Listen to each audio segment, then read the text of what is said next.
قال الفيلسوف سعد الغزاوي. سميرة عبد العزيز. إخراج إسلام فارس. كان لي صديق فيلسوف بأقوال الحكماء شغوف. قلت له يوما: فيلسوف. نعم يا بنيتي. هل هناك فرق أو بين معنى الخل وبين معنى الخليل؟ الخل في معاجم اللغة يا بنيتي هو الود والصديق. طيب، هذا عن معنى الخل، فماذا إذن عن معنى الخليل؟ يقول علماء اللغة: الخليل كالخل معنى ومجنى، بيد أنه ينفرد بخصوصية قد لا تتوفر في الخل. وكيف يا فيلسوف أحسن الله إليك؟ يقول بعضهم يا بنيتي: الخليل هو الذي أصفى المودة وأخلصها.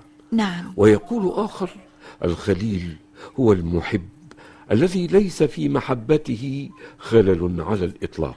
جميل جدا، ولكن أين هو بالله عليك يا فيلسوف؟ من هو يا بنيتي؟ الخليل الذي ليس في محبته خلل على الإطلاق.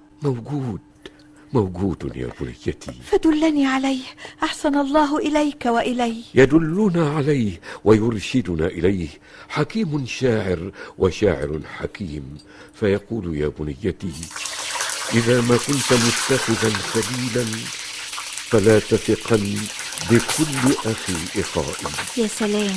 فإن خيرت بينهم فألصق بأهل العقل منهم والحياء. نعم. فإن العقل ليس له إذا ما تفاضلت الفضائل من كفائي. لا فض فوك يا فيلسوف، أحسنت أحسن الله إليك. وإليك إن شاء الله يا بنيتي. فيلسوف. نعم يا بنيتي. أعلم أول من لقب بالخليل هو سيدنا إبراهيم عليه السلام. نعم. فمتى وكيف ولما لقب سيدنا إبراهيم الخليل بلقب الخليل؟ في قصة إجابتي، فاسمعيها يا بنيتي. إلي بها يا فيلسوف. ذكر القرطبي ضمن ما ذكر في كتابه الجامع لأحكام القرآن، ذكر عدة روايات عن سبب تسمية سيدنا إبراهيم بالخليل، فقال ضمن ما قال: وروي أيضا أنه لما دخلت عليه الملائكة بشبه الآدميين جاء بعجل سمين فلم يأكلوا منه، وقالوا: إنا لا نأكل شيئا بغير ثمن.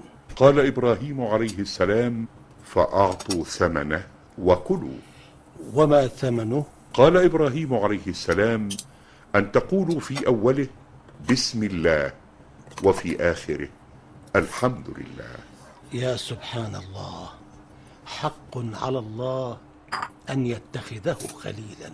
فاتخذه الله تعالى خليلا. أرأيت يا بنيتي؟